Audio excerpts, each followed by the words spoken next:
Please confirm me if you guys can see my screen, you guys can hear me loud. Yes, yes. All good, man. Okay. All right. So my name is Sagar and I will be the instructor for this batch. Do you guys know what this batch is about? What is this about? What is this demo about? Yeah, CCIE Enterprise, correct? Yeah, exactly. So you guys are from the enterprise background. Have you done CCNA, CNP, or attempted CCI? May I have some background about you guys? At least one, two, three people can give me your background so that I know whom do we have a participant today. Yeah, I have completed CCNE previously, but that is now expired. So currently, already here I completed the CN FD1. So I'm looking for the CCNP first and then join. Okay. Okay. Um, yeah, for me as well, CCNA is expired as well, and I'm currently looking to do CCNP and core and plus Looking an for RC. NP to CCI. Yep. Okay. How about others? Anyone who is not aware of these scores, certifications, not aware of CCNA, not aware of CCNP, but somehow landed over to this meeting. So I believe all of you are from the at least CCNA background and working professional.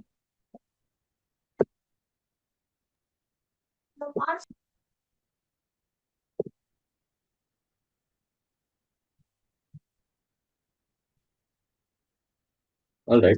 So what we will do is we will first we'll first talk about the modules that we would be covering in this batch. So when you go to CCI Enterprise, this is the flow of the batch.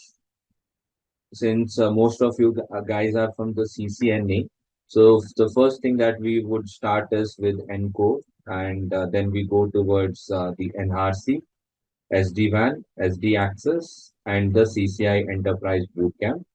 So altogether, this would take at least a 4 to 6 month of training program, and this happens all over on the weekend on Saturday, Sunday for 2 to 3 hours each day.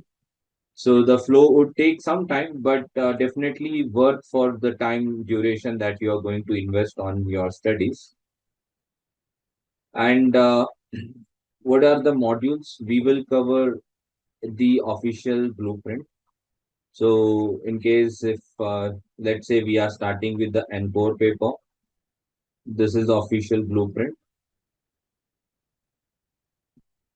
and then we'll proceed with the NRC. Then we will proceed with the SD-WAN solution. Then we will have one of the topic from automation as well, and CCI enterprise infrastructure. That is this one. So these many topics are being covered in the module. So definitely it's going to take a good number of time and patience level. So those who can commit for 4 to 6 months, they only can survive this.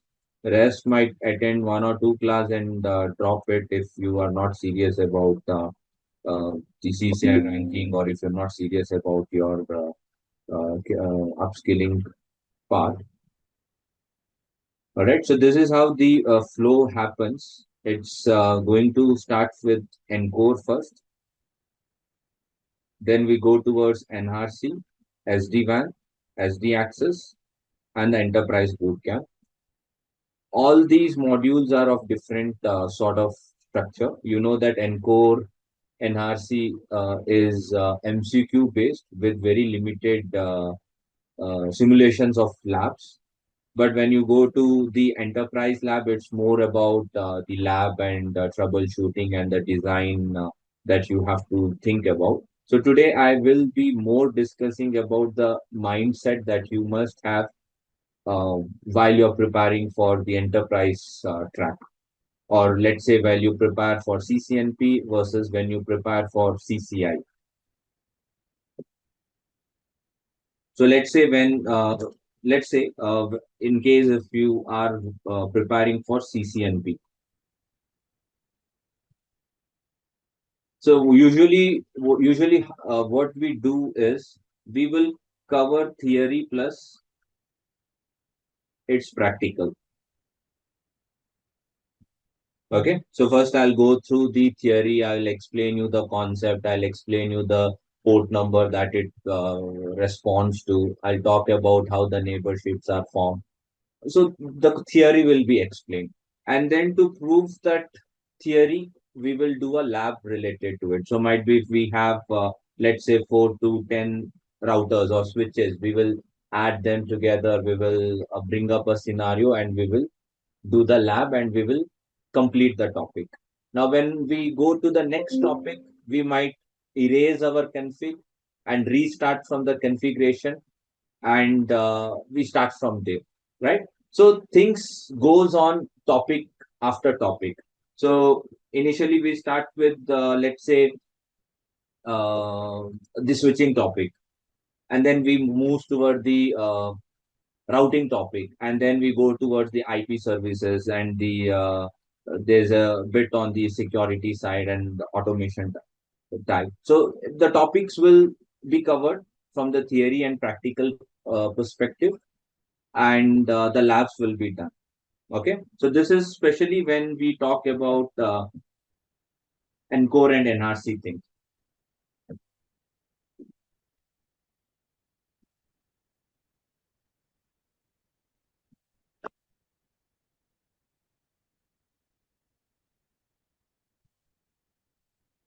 Just a minute.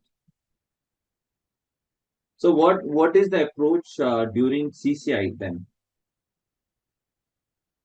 So when we would cover the CCI topic, I would not be going much towards the theory, keeping in mind that we have already done the theory and a practical. So this would be more or less like a troubleshooting scenario. Okay. Say for example, we already have a lab topology with a lot of routers or switches. They might have some pre-configured configuration already, and the task could be given, and we go ahead and we configure as per the task. So the approach that is for CCI is totally different than the approach for CCNP. That's why I'll first start with the Encore and NRC topic, so that to make sure that you are good with the fundamentals before we go towards the CCIE Enterprise bootcamp.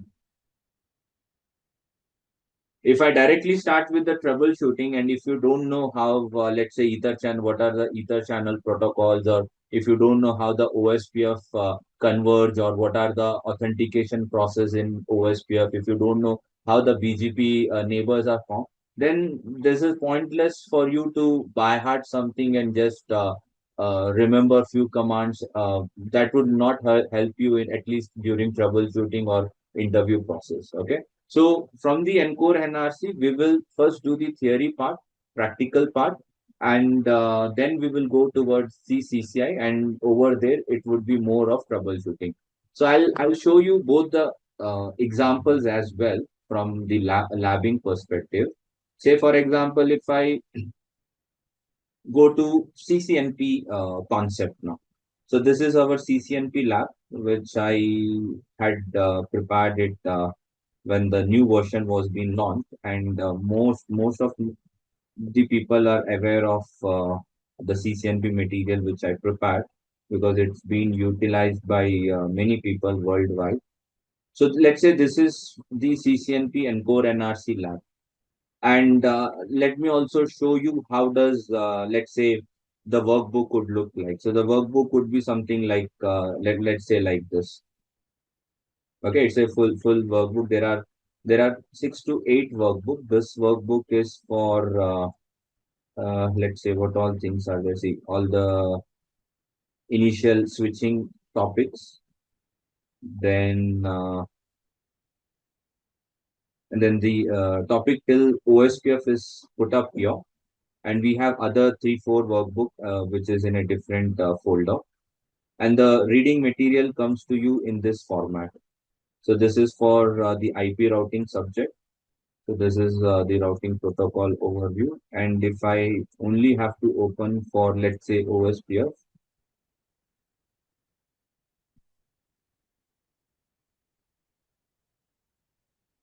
see, this is how the OSPF reading material would be. All the important topics that one must remember during the interview process. This is why this is prepared, so that you can just go through and glance it over on this.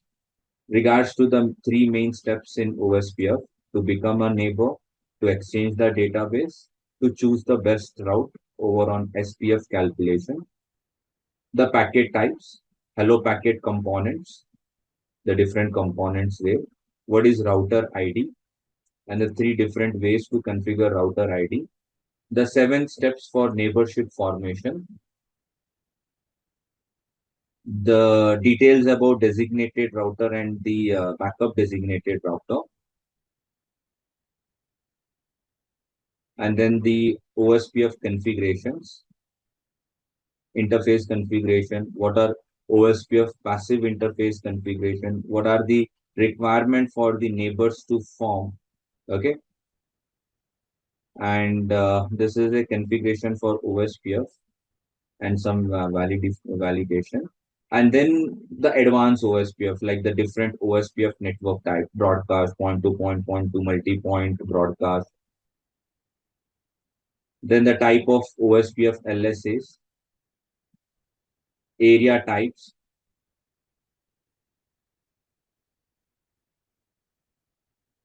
See again some advanced thing, path selection over on intra area, inter area, and external routes.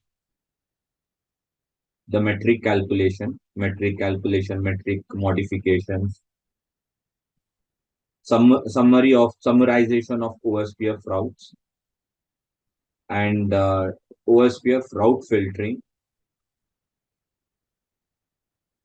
default route originate, virtual links. See, this is the detailed version for OSPF alone. Okay, I was just talking from one protocol as of now. So for OSPF, first we cover the theory, which I just went through in a overview point of view. So we will cover the theory, and then we will do the lab for them. Okay. So OSPF itself will take us like 10 days to go through theory and then lab it. So this is from the CCNP point of view. But when we go to CCI point of view, we will not do the same approach. We will have a different approach. That would be more like a troubleshooting approach. Or we might ask you to troubleshoot and get or do something after your findings. So the things will change. Okay. So that is what I wanted to show, that those people who are preparing for CCNP or CCI keep the mindset accordingly as per the subject. Okay, from the CCNP point of view, you should start upskilling so that when you reach towards CCI, you have that potential of knowing a lot of things. Because some people, what they do is they want to skip CCNP and start with CCI, and they just start by hearting the commands without knowing the logic behind the protocol or the concept, and that will make them a big time uh, a hard time to get the CCI exam cleared at the first attempt. So the background and the concept must be clear. I'll just show you how the lab works. Say for example, I have my lab workbook here.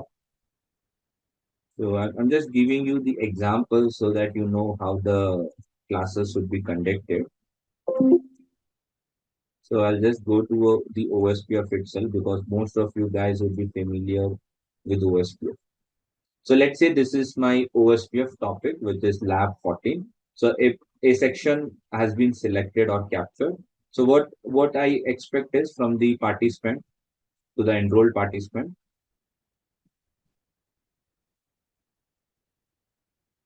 So if you have dual monitor, it would be very good. You can easily refer it. For now, we will manage it on over single screen. So this is the nodes that I have to bring up. And this is where my first topic for OSPF starts. So this is a section labeled with name Mumbai. And these are all the routers. Let me zoom in so that you can see the icons. So do you see the labels on those router? Mumbai R1, Mumbai R2, R3, R4, R7. So what is the expectation from CCNP point of view? So from the CCNP point of view, the expectation is you prepare the initial config on this router, that is your interface config, IP addressing, and then you configure OSPF on that. You need to manipulate the BDR and DR election process. You need to manipulate the router ID election. You need to manipulate the hello and hold timer. You need to manipulate, let's say, change the area ID. You can also play with the authentication process. You can also work on the area type. Also, you can see a scenario where the MQ mismatch happened, then how you fix it. And you can also verify one of the concept of the multicast IP address for OSPF. So you know that it's listening on .5, right? So there is also a .6 which is communicated over there. So this is what the expectation is set from the OSPF first lab, which is lab number 14. You might have other labs later on where you do the route summarization, virtual links, and all other things. But this is one lab, one task from the CCNP point of view. It is straightforward things. If you know the things, you can go ahead to the router and do the changes. It's not like there are some pre-configs on the devices and you are being asked to troubleshoot. This is purely CCNP. So in the CCNP, we don't expect that the participant would be already of a CCI level that he can get into the device and look into things and start troubleshooting. We will go with slower pace, right? So we will first initially go with the, let's say, initial config of the devices. So what you need to do is, let's say if you are aware of the things, then you can open up and start writing your own configurations for each one of them. So let's say if it's a Mumbai, I'm giving an example. So let's say this is a Mumbai router, first router. So you must know that how do you configure them. Let's say Mumbai R01. We have interface Ethernet gig 0/0, no shutdown. Let's say we give an IP address to it. So let me capture one IP address. Okay, so though we have the config, but it's better you don't copy them. Try making use of your own way to configure it. Okay, so let's say on Ethernet, I have the IP address 192.168.23.11. Subnet mask is class C. So this is the subnet mask. And if in case we want to also advertise one of our loopback address, I can go with so and so. Okay. So this is my initial configuration. If in case I have to advertise my OSPF, then what would be the command? Router OSPF, let's say 100, network statement 192.168.23.0, wildcard mask, area 0. Okay. And in case if I don't set my router ID manually, what do you think would be the IP taken from the configuration? Yeah, it's I think highest loopback IP, Yeah, correct? yeah. Or if the loopback not configured, it's the interface highest IPs, I If think. this was the case, if this was the case, this config, then what would be the router ID? Then router we configured 2.2.2.2. Yeah, exactly. So this will be manually taken as first preference. If in case if I don't have router ID, then it will take the highest IP of the loopback. If that is also not available, then it will take the highest IP from the interface, physical interface. But it will definitely take router ID because that is one of the prerequisite for the hello packet to travel. So that is all being called out in the reading material.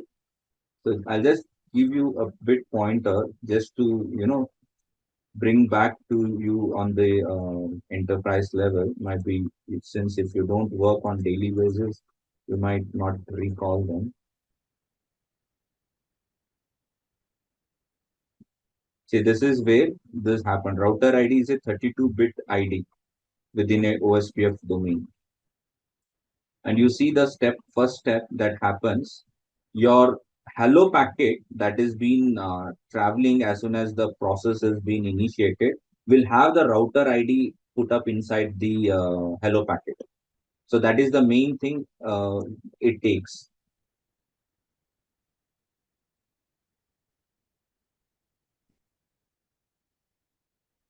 Okay, so let's say this is one of the configuration. So similar way, we will do all the needful configurations for the other device as well. So let's say the next device is the R02. Uh, let's give it some IP as of now. Let's say it's .12 and I'm advertising the same network. Then I have 0303. Let's say this is 13. Okay, the loop back would be changing. It's 2.2. This is 3.3.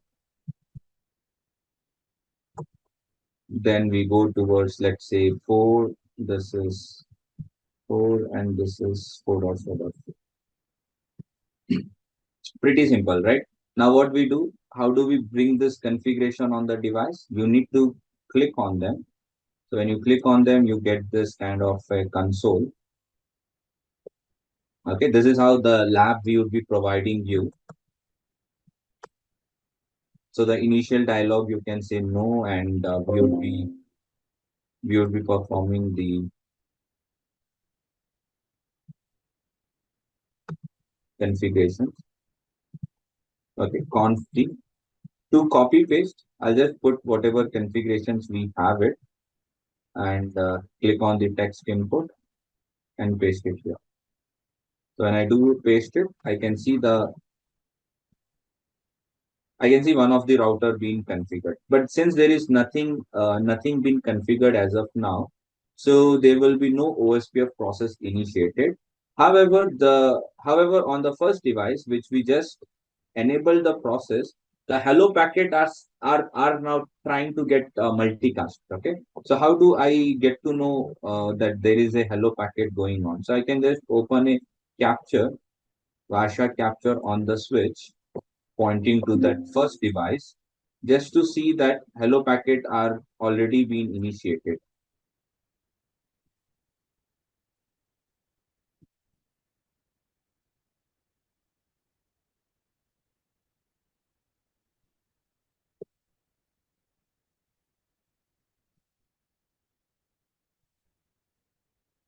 So you can see some OSPF packets here. See, do you see the hello packet? So what does hello packet consist of? We can open it and we can see the content. So it is having the router ID, okay, and it will carry all the other details like area ID or if there is a authentication enabled or this the subnet mask is there, hello interval and dead intervals are there. So whatever we will read it over on the theoretical concept that what all the hello ID would consist of. The same time, on the same class, I will also show it over on the lab that yes, this is what is been happening over in the scenario, over in the backend scenario. So they are sending continuous hello packet every 2 seconds. That's what is happening in this case. Okay, in this case, this router has started. Now, where is it trying to send? Which multicast address? We can see that it's over on 224.0.0.5. Now, wherever the router has been enabled with OSPF, that is where this hello packet will try to become a neighbors now. Okay. Now, unfortunately, we have not configured any other routers. So there is no chances that the multicast 224.0.0.5 has been enabled on any of them. And since if it is not enabled, they are also not sending any hello packet. And this poor guy who is just alone in this whole section, he is unable to make a neighbor as of now. So we will make one more router on the OSPF configuration. Let's see what would happen then. So I'll copy this config which we had prepared just now. We will enable the OSPF process. The router will start listening on 2240.0.5. The router ID and the all other components will be framed in a hello packet and ready to get advertised. Okay. So let's see if as soon as I put this,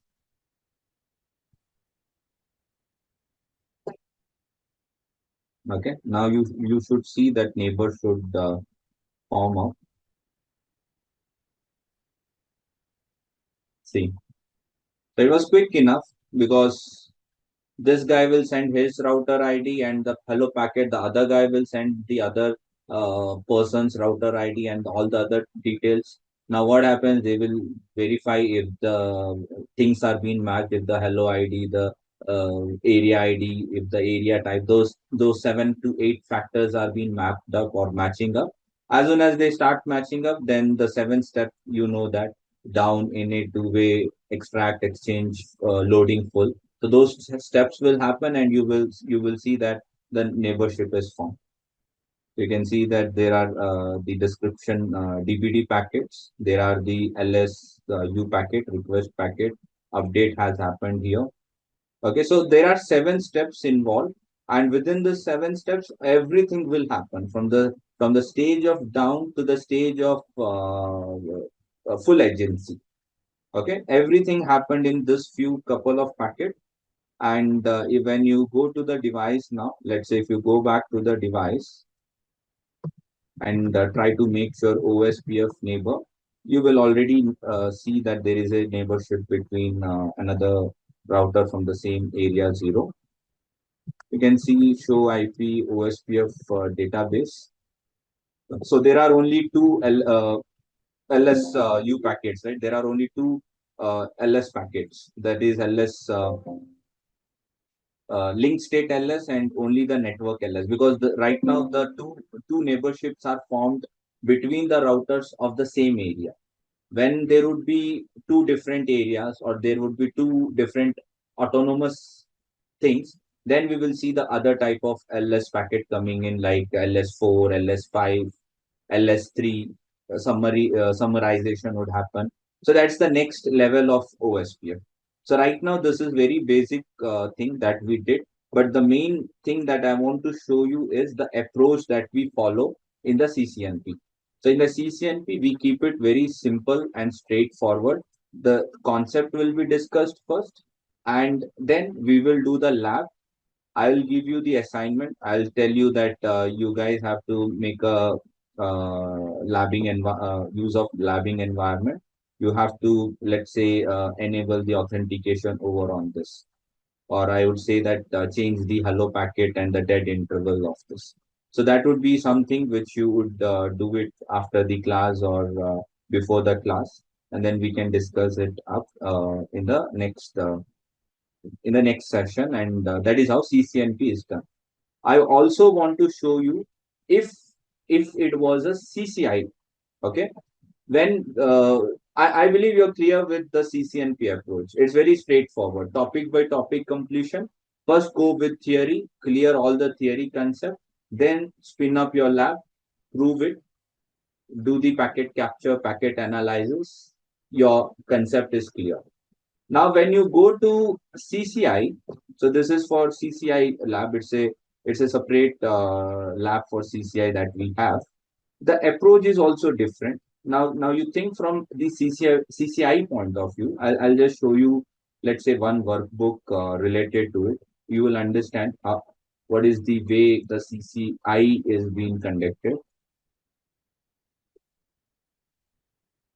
Okay, let's say I just prepared one lab problem. Okay, so see, this is how the section will be given, and this is how the task could be given. So the task could be like referring to the lab diagram, configure all this VLAN and the port channels, and wherever you've been asked to do a trunking or access level, and you have to do it on, let's say, these few devices. So this is like you create a VLAN, you create the Ether channels, and do the required VLAN configurations. The second task on the other side is to configure an Ether channel on the same set of devices as per the diagram, and also do the rest of the task. So you must be aware how the STP, which is spanning tree protocol, works, and you must be in a position where you can have, let's say, you can understand what is the right STP to be enabled for this. If you read the scenario, ensure that the Ether channels are configured, and along with that, the protocol must support a separate instance of each VLAN. So basically, you must come up with a spanning tree here. The protocol must support only three states. That is basically from the Ether channel protocol, LACP, PAGP, and mode on. Let's say if already the pre-config, see the pre-configs are already given to you for all the three devices. Okay, so now you have been scaled up. Now you won't think yourself from CCNP. You will think from or prepare from CCI point of view. The configs are given, but the configs could have the wrong configs also, and you have to identify that, or you might have to configure that. See the third point here. All the endpoint facing ports must pass the STP forwarding delay without configuring individual switch port. So this is a clear indication that I don't want the regular STP, but I want rapid STP, because it says that port must bypass the STP forwarding delay. So in which case that forwarding delay is being avoided, that is RSTP. And read this. The one of the switch will act as a root bridge for this VLAN, and there is another switch which would act as secondary, and the rest can act as a normal switch. And the fourth task here says that only these two devices should be considered as a superior BPDO, and all other switches should be suppressed. They can be in the passive, or they. So at this point of level, we cannot go back to our theory or our base fundamental. We expect ourselves to be in a position where we can know most of the theory behind it. So the theory included here would be from STP point, Ether channel point, a bit from the BPDO point of view, and VLAN point of view. And this is the configuration that is running as of now on the device. So if you check few things, see, for example, VLANs are already configured on the first device. There are some loopback configured. You can see the port channel is being configured here, port channel 1 and port channel 3. You have a physical interface with OSPF enabled. Okay, the same thing here, OSPF enabled and OSPF enabled. As of now, we didn't put any OSPF scenario to this. We are talking from Ether channel. So anything for Ether channel or STP, we will highlight it. See, I can see one block which is for Ether channel. So we have configured the port channel number 3 with active mode. Now, if I ask you randomly what is active mode, which protocol it falls to, so you should be in a situation where you are prepared for this. So there are three protocols: PAGP, LACP, and ON. ON is not a protocol, but that's a state here. So active comes under LACP, active and passive, whereas PAGP has auto and desirable, right? So this is from the LACP protocol of it. Same goes here. There is some good configuration, but there could also have a bad configuration. So we are actually analyzing the running configuration from the device. Now this is to the second device. Let's see second device has any wrong configuration. So this is good. This we will change because it's configured with PVST. We will make it as rapid STP.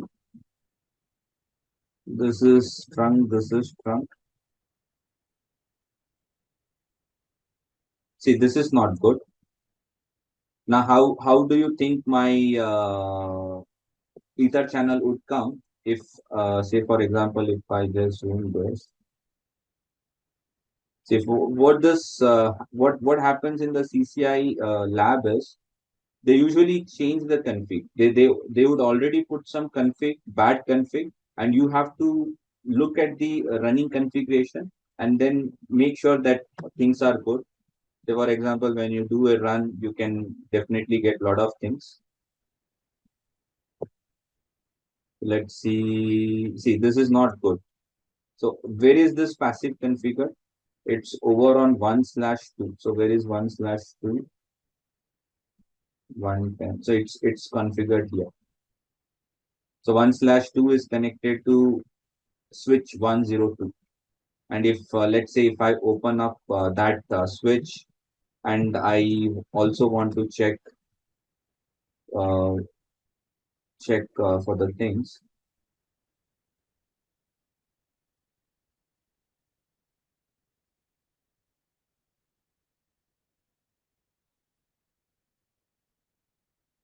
So we check here.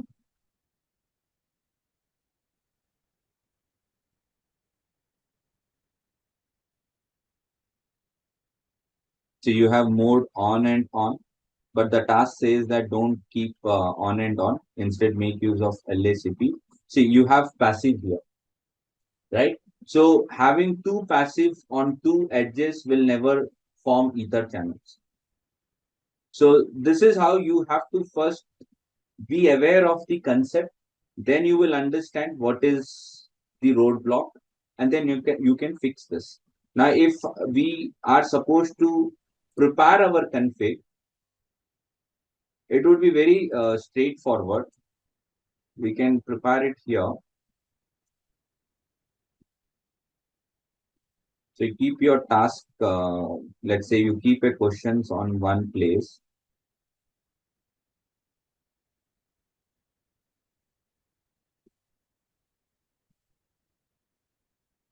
So first task is to create the VLANs. Now, if VLANs are already present, then we basically don't need to. Otherwise, if it is just, let's say if it's to be prepared, then we can just configure VLAN, let's say 200, name it, and let's say VLAN 2001, name it. So this is basically what happens in the case of the first task. First task is to create as per the things. Second one is to create ether channel. They might have configured already, but at the same time they have also given you the task here. The protocol must support a separate instance of each VLAN. The protocol must support only 3 state. All the end phasing must have the STP for avoid STP forwarding delay. This must be the root bridge. This should ignore the BPDU. So how would we prepare such scenario? So I'll keep the lab topology.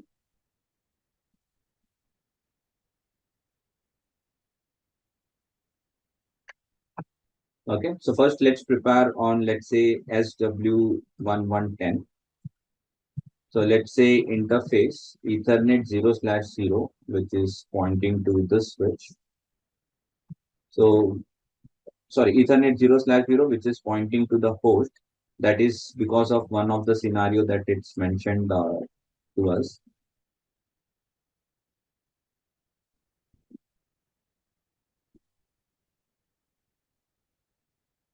The traffic must not be forwarded on the receiving port. So let's prepare. So this is a host now. The switch port mode access. switch port access, let's say VLAN 2000. And on the second interface of the same device, let's say mode access, switch port access VLAN 2001. So this is my first config on the device. Now from the Ether channel point of view, we will say interface range Ethernet 1/1. So what is the other interface that I have here? It is 1/0.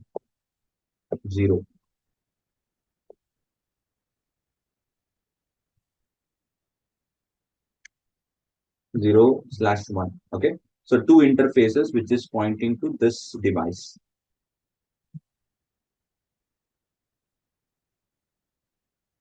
And if you see the running configuration, it had a wrong running configuration to it.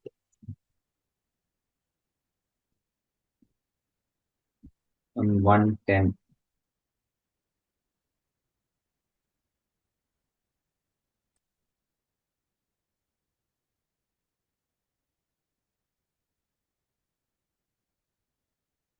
On 110, if you see the configuration on these two Ethernet, see they are having mode on, which I don't want to keep it. I want to keep channel group mode active. So either I can say no channel group 1 mode on and instead make it active, which is part of LACP protocol. And then also interface range Ethernet 2/3 and 2 and 3 interface 1/2 to 3. So for this, let's see the running configuration. So the running configuration of this two says is passive and passive. And on the other side also, if I have passive and passive, they will not never form the ether channel. So instead of that, I can say that I would make it active as per the task. So this is my second task answer. And then they mentioned that I should avoid the forwarding delay. So I'll enable spanning tree mode rapid PVST. Okay, if you had seen it had the regular PVST, but we will make a rapid PVST. And also there was one more scenario being asked that for on the host interfaces, you don't need any BPD. You should able to have a port fast configure. So did you read that? Um,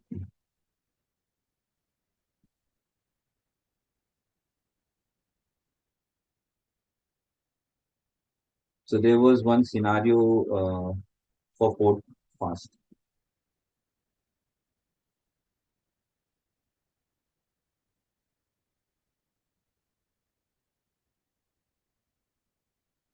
The endpoint phasing without configuring individual, right? So what we will do is we will say spanning tree port fast default. So for all the host type of devices, we don't need any calculation. We will go with the port fast instant forwarding scenario. So this is for the first device. So first device, the two interfaces had configured with wrong bad configuration. So I set a no to it and I configured active mode. And on the other port channel, which is port channel 2, which was configured with passive and it was not coming up. So I put active there. We also changed from the regular PVST to rapid PVST. And we have also put port fast on the host phasing interfaces. So this is how you prepare your first config. Then you go to the second device here. Let's say you go to switch 101 and we can see the configs first and then make the change. So if you go to 101, so this is 101. VLANs are there, so don't worry to create it. From the port channel, there is no bad signal. But let's see from the interface. So this is okay. This is not a part of it. This is not part of it. Yeah, this is the part of it, but it looks good only. So we don't have to do anything over here. Let's say active and active for port channel 3. So port channel 3 is this. But what about this interface for port channel 1? Do we have anything for port channel 1? This should have been for port channel 1, 1/2 and 1/3. You can see the interface here, 1/3 and 1/2 towards the SW110, and it's not configured. You can see the configuration. There's nothing about the things, right? So this is where we have to configure port channel 2. Sorry, port channel 1. Sorry, as per the diagram, it's port channel 1. So I'll say it in interface Ethernet 1/2 ranging till 3 channel group 1 mode active, and we also wanted the spanning tree mode rapid PVST. And also, if you see the ask, there is one more ask mentioned, that is to make the priority and those things, right? See, this is considered to be the superior BPD. So to make a superior BPD, we must make it priority of 0. So what I would do is spanning tree VLAN 2000 to 2001, that means two VLANs in this range, should have a priority of 0, because this is my superior switch and it must form a root bridge always. And what about the port channel? Did we have anything for port channel? I don't think so that they had configured port channel. Okay, so there is a port channel already configured, but we will make it as acting as a root now. So I'll say that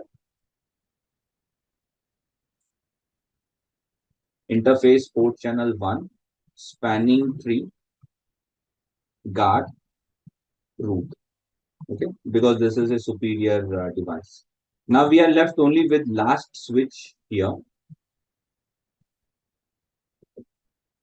And the last switch, the ask is to make it second best device. Agree?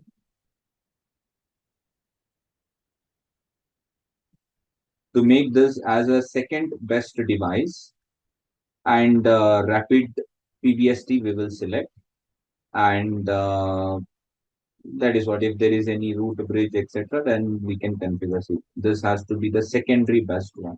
So we will do the config accordingly. So I'll say that spanning tree mode rapid PBST spanning tree VLAN 200 to 2001 priority of 4096. If you know, that's a multiplication of 4096. Okay, this is the multiplication. And then interface port channel. We have port channel 2 phasing, right? Yeah, we have it towards the 110 switch. And I am going to say that this is my guard. Okay, so this is the configuration for as per the task assigned to us. I'll just go through once again. VLAN configuration, and on one of the switch which is connected with the host, we have made it act as a access port, and it had some bad configuration over on this side. So we removed it. We activated active mode, and on the other side we made it as active because that was having passive as a configuration. We activated rapid PBST, and we enabled port fast on the host interfaces. Then on the switch 101, we activated active. Now these both are active and active, so the port channel will come up. We also activated rapid PBST. We made the priority of 0 because this I want as a root bridge device. And over on the port channel towards the other device, I set guard root so that it don't ever come as a root bridge or something, or a superior BPD something. And on the switch 102, I activated rapid PBST. I made it second backup with the help of this priority. Port channel 2 facing to the other switch, and enable the guard root. So if there is any superior video, it will put that interface on the error disabled mode. So this concept of theory will be cleared in your CCNP class. In case if you're not familiar with the CCNP level, first we will clear all the things, and then only we will get into the CCI track, right? So now to place this configuration, it's the same approach. Take the console of those devices. We have three devices, 110, 102, and 103. Okay, so I'll go one by one with the config. Let's say this is my right click. First, you put all the VLANs. It's already available. You need to check on the environment if it's there or not. If it's there, you can save some time. 1110, copy and paste it here. So is it all good? This is port channel. This is port channel enable of rapid PBST port fast. That's for the 110. Then with this, sorry, not this config. Then with the second device of our CCI Enterprise, this is the config for 101. Okay. There is a wrong, or there could be some typo there. We will fix that. The missing thing is the range command here. Just copy this and paste it. Okay. So over on the two physical interface, I activated port channel 1 active protocol, enabled rapid PBST, enabled this as a best switch here, and enable the guard root. In case if I receive any superior BPDU from any connected device, it should put that in a error disabled mode. Then on the final device, which is 101, we copy paste the config. Okay. Now this is, let's say if this task was two points, you will not get 2 points until you do the validation and you get the needful things. So how do you do the validation? So you should know all the show commands at this point. So let's say you wanted to check ether channel summary. So you can see that there is a port channel 1 and there is a port channel 2. So some of them are shown as down and down. Some of them are shown as in a good state. So P stands for bundle and in use. So you can see here the status in use and it's bundled. But this is not a good symbol. It says down and down. So down is not a good thing. But which is that interface which is showing you down and down? That is this interface. So initially it was configured with mode on, and on didn't work. They didn't negotiate. We changed it. There can be reason that a port bounce is needed. So that if we do a port bounce, they might negotiate and come up with the good conclusion. So what I will do, I'll just go to interface P01, shut it out and no shut. So this is why I said configuration is one part. Second part is validation. If you don't get this up and running, you will not get any mark. Okay. So remember that. Now let's check if we can see it up or not. See, now it's up. So when you leave your lab on the day of your CCI exam, make sure you keep it in a good status, because that is what the examiner will check and then give you the mark. If you do the config but don't do the needful checklist to bring them up, then you don't get marked for it. Okay, so this is up and up, and we can see the spanning tree details. So it says that as of now, this is not the root bridge. However, RSTP is enabled, which is good thing. Okay, so which is our root bridge? That's basically 101. So if you check show spanning tree, see this is the best switch. RSTP is enabled. It will always have the designated port. And what about the ether channel summary? Show ether channel summary. See, this is both in a good status. And what about the last device? Show spanning tree. So, however, this is not the best, but it's the second best.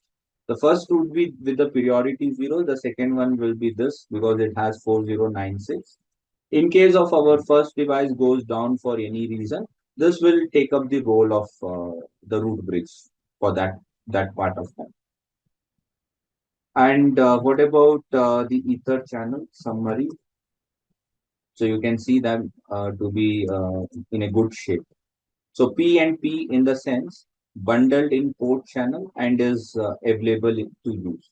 It should not be the error code of D. D stands for down, which is not good. So if you do this, you get your full mark for this particular task. The task which is being given, let's say if this is for 1 point, you get it 1 point. And if this task is for 2 points, you get your whole point for this. So this is how your mindset for the CCI exam is. I just put both in a single session because I wanted you to have an idea like what is the mindset for a person preparing for CCNP versus a mindset of a person who is preparing for CCI. CCNP, it's straightforward. You would be given a lab topology and you would be asked to configure OSPF. You will go ahead, you will configure it, do few show commands, you're done. But in the case of CCI, whatever you learned in the case of CCNP, you will use it, but with more advanced troubleshooting skill set now. Okay, so that is what happens, and this is the topology for CCNP learning. You will have almost like 1 year of access for all this lab access and all. I'll just walk through whatever you get it. So this will have this is for the CCNP preparation, and I already shown you the format of workbook and the reading material. So same goes with the CCI. So for CCI also you will have some sort of this kind of lab diagram with the workbook, and I believe you know how these things work. So there would be a lot of pre-configurations already on this, but you have to figure it out. If it's a bad thing, then remove it and replace with the good config, or you troubleshoot, check if there is any missing route or some missing thing added up, and you will do it. So there would be answers for all the workbooks. So whenever we give this kind of the task for you, the answers will also come up in another format or another PDF format, so that you can always refer that and do it on your own. I'll once again go back to the course flow. Though this might have been listed up in a very different manner, we will first start with ENCODE and NRC. Then we will have SD-WAN, then SD access, and the enterprise topic. Okay. So I would be taking ENCODE, NRC, SD-WAN, and the enterprise thing. And SD access, if I get the needful rack, I will take it up. Otherwise, I'll try to take up some on the DNAT and some topics on the theoretical or on the concept. I will clear it for you. Okay. This is the outline. Though you can find the outline once again on the blueprint, Cisco blueprint itself. I'll just share this link here in the Zoom meeting. So there's all the detail about the exam and the exam costing uh, and the subject topics, etc. So this is SD-WAN, this is N-Auto, this is the enterprise, sorry, not this. This is not the one for us. Ours is infrastructure. Yeah, this is the one.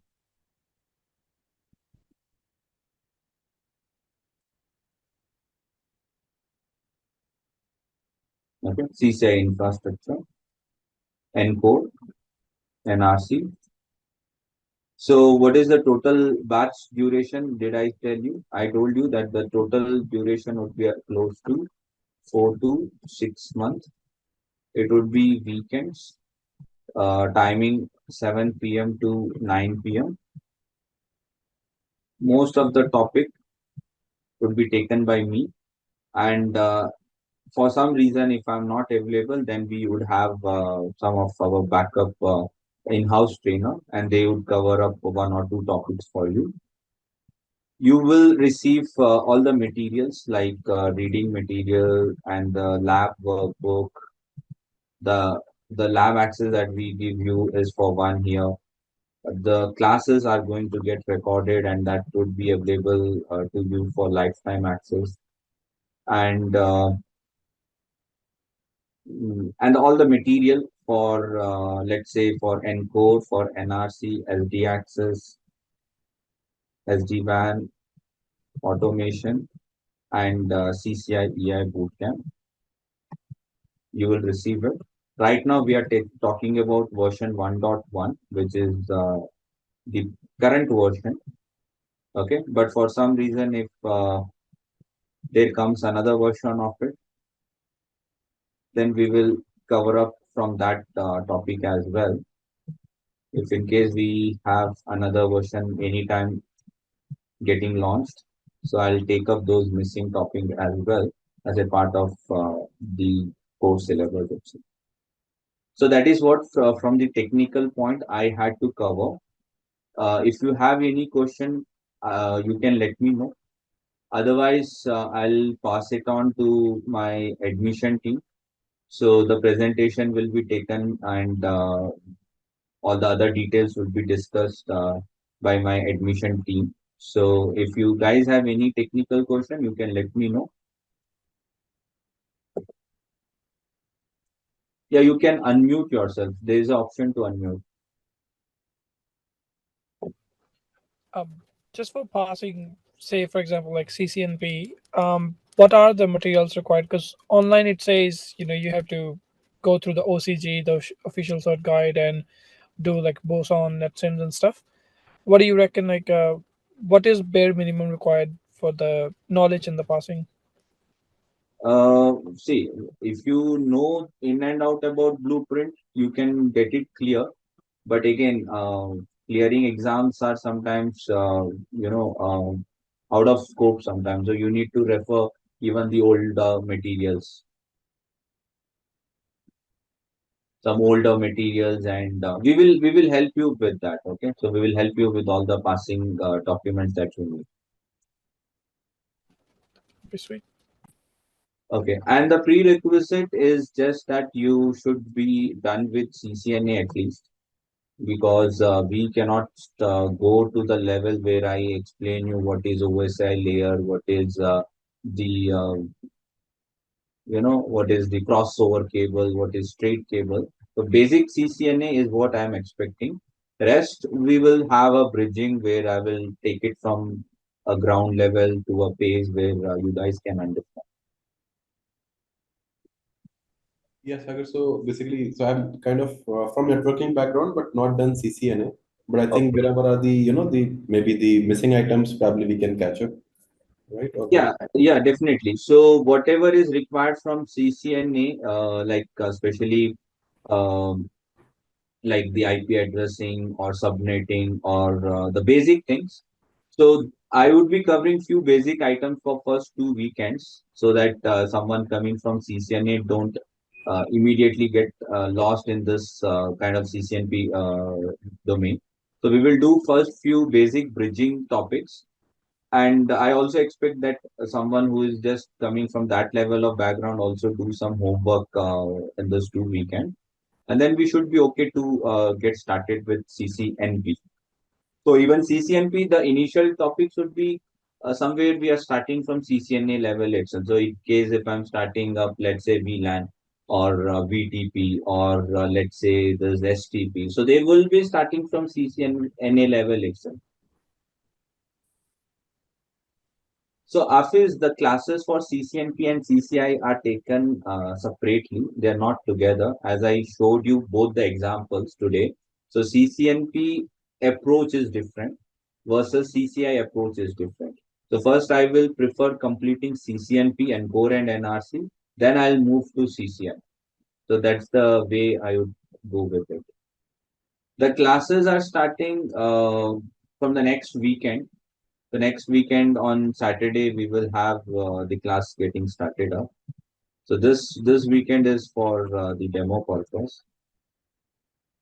So let's say the next weekend is what, like 8th, right? So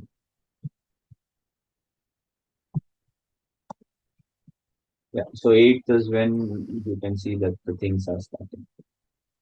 So course price related is what I just told, that my admission team is here in the call. So if there is any technical thing, I will answer it. Then I'll pass it on to them, and they will take it over from me and explain you the admission process. Sure, Sagar. So basically, this 6 months, 4 to 6 months duration, right? So this is of both CCNP, CCIE, or is it just for CCNP? It's included or everything. See, for example, NCORE and NRC is taking up just an estimate 2 to 3 months. Let's say an example. And parallelly, there would also be SD-WAN going, being conducted somewhere in a morning slot or something. Or in case if you want to wait for the NRC and code to get over and then have SD-WAN in the same batch slot, then you can wait for that as well. Or if in case you want it to done parallelly, you can go with it. So that's 1 month. This is 1 month. So let's say this is 1 month. And CCI bootcamp is another 1 month. So how many months it took? 3, 4, 5, 6, 7. So this is when you go one after one. Okay, let's say 6 to 7 months for the preparation. But we will give you an option where on a weekend, let's say evening slot, you have this, and on the same day morning slot, you have this. So this way, two technology you can cover up, and hold together. It will be the same duration, right? Like 3 months. So for all this, it would be 3 months. So you will cut down the whole duration to, let's say, 4 to 5 months in that case. Okay. So bit fast track versus one after one proceed with this. Can we get the lab supportive other than the training hours? Yeah, it will be provided. The support will be provided. So we usually have our learner community. So you can post any concerns or any troubles that you have, and we will guide you.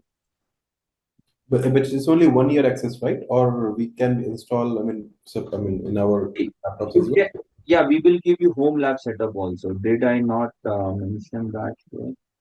So we will give you home lab setup as well along with this. If you don't need the remote lab, or you need remote lab plus home lab, we will also give you that for all the modules.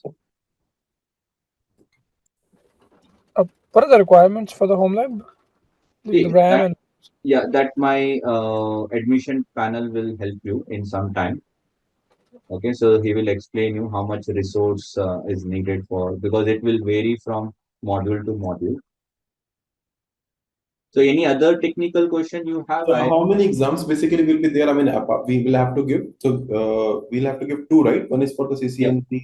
yeah. You just have to give CCNP and core plus the 8 hours of CCI lab. That's enough for you to qualify as CCI.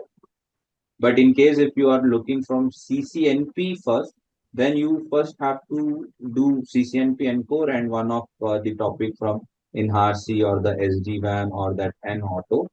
This will fetch you the CCNP grade and also a specialist grade in SD-WAN or specialist grade in automation or specialist in SD access. And then if you prepare for CCI lab, then it's basically like your CCNP certified, CCNP specialist in SD-WAN and CCIE Enterprise as well. So three certification you would fetch it if you do this way. But someone who is just preparing from CCI point of view, then only two tracks are important, ENCORE and the 8 hours of CCI Enterprise. Okay. If I already have, if I am a CCNP certified, but I am over 36 months to register for CCIE exam, what do I need to do? So you mean to say you don't want CCNP, but you want directly CCI? Well, I already have CCNP, Okay. but I tried to register for the exam, Okay. and they said that I am already 36 months over the time that I have CCNP. Okay. So that means I need to take Encore again, right? But I Yeah, already yeah. have CCNP. Yeah, exactly. So do I still have to take this class if I need to take Encore again, or I can just go study for Encore and pass it before I register for CCIE? I would suggest you take the CCNP because there was a recent changes as well, a minor change, but this will definitely refresh all your CCNP topics for your CCI as soon as you are going towards the CCI. Okay. Thank you. Okay, thank you. Okay, for I see people are having the price and other concerns. So, Sajid, are you in the call? Can you please explain the all other details about costing and what are the things? Yeah, sure.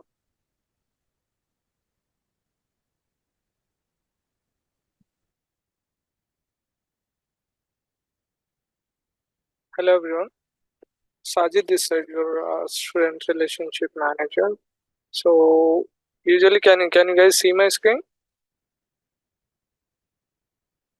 Yep, all good. Yeah. I hope you guys can see my screen. Yes. So basically, Yeah, I'm your here screen is to visible. yeah. So basically, I'm here to give you all the details regarding course curriculum and course accesses and materials which we are going to provide you, plus a pricing part and offerings which we are going with. So basically, let me start with the course access and syllabus and schedules. Okay, here in this template, as you can see here, the course syllabus and class schedule details are present. So here in this CCNP to CCI Enterprise version 1.1 training, totally we are going to cover Encore, NRC, and SD-WAN. Then, as our trainer Sagar sir said, we are going to cover automation as well, enterprise perspective, and we are going to cover SD access, and we are going to cover CCI Enterprise version 1.1 training, and at the end there will be the CCIE Enterprise boot camp will be there. Sorry, just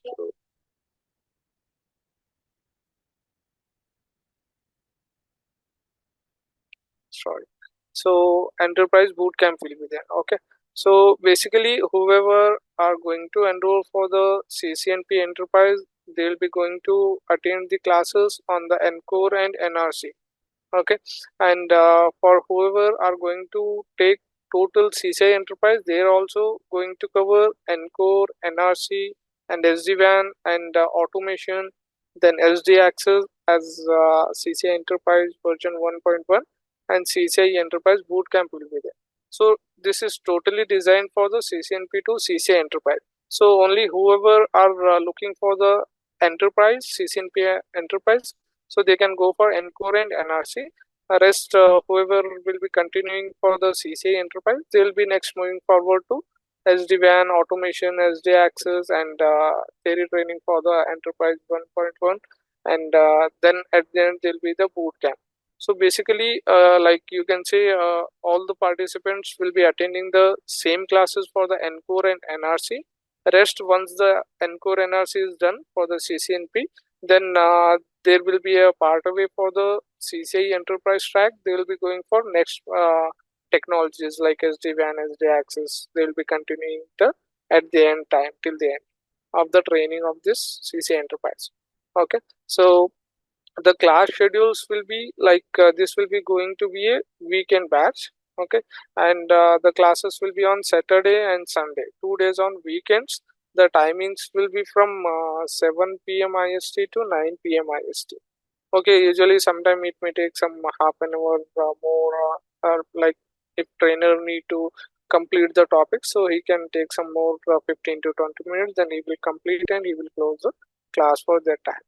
And the course duration will be for total training for the CCIE Enterprise will be around 5 to 6 months, as much as our trainer Sagar sir discussed. So it may take 7 months as well.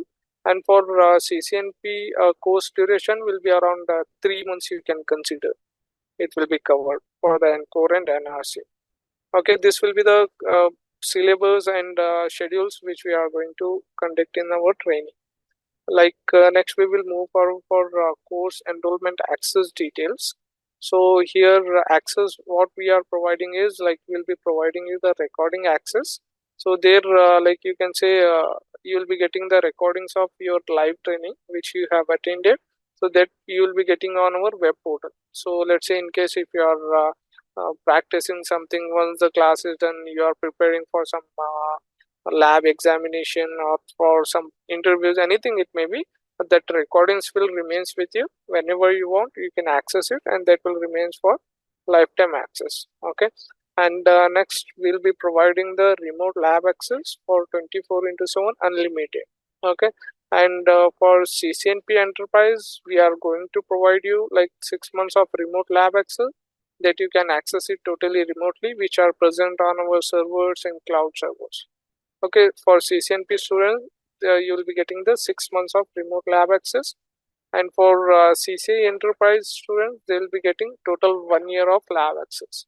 They can access it totally remotely, and we'll be providing you guys like materials like workbooks, PPTs, PDFs, and step-by-step lab manuals, and home lab also will be providing you.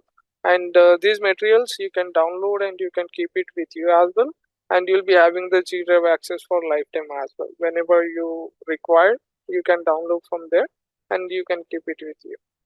And we'll be providing you the like home lab setup as well. Like if in case if you have the good configuration of your system, then we will help you out to set up a home lab, so that once you are done with your remote lab access, if you further want to practice the labs, in that case our team will be help you out to set up a lab on your personal laptop. Okay, you just need to download the required files from our G Drive, which will be present there. So once all the files are downloaded, you can just raise a concern on our support DL, saying like we have downloaded so and so file, so assistance is required for the lab setup. One of our team member will connect with you and he will do the setup on your personal laptop remotely. And we'll be providing you the 24/7 backend support from our network journey. Like if you are facing any issues, any queries regarding to the course or regarding to the portal, like you can say if you are practicing some labs, in that case if you're stuck somewhere while practicing, you are not able to move further in the labs, in that case you just need to raise a ticket on our support DL. One of our team member will connect with you and he will assist you with the right solution with the right person side.